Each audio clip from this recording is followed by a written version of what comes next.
Hi friends, welcome to the నేస్తం vlogs. ఈరోజు మంచి మాట. మన జీవితంలోకి చాలామంది వస్తూ ఉంటారు, పోతూ ఉంటారు.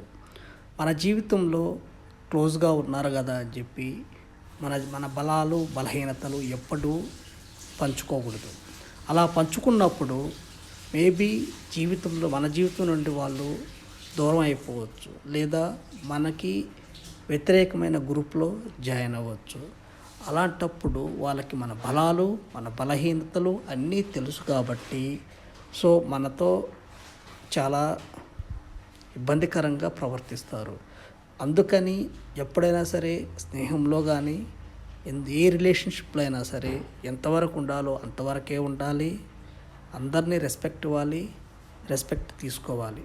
ఏదో నాకు తెలిసిన వరకు నేను చెప్తున్నాను ఫ్రెండ్స్, తప్పుగా అనుకోవద్దు. దీని గురించి మీ అభిప్రాయాలు, మీ స్పందనలు కామెంట్ రూపంలో తెలియజేస్తారని కోరుకుంటూ thank you. Have a nice day. Bye.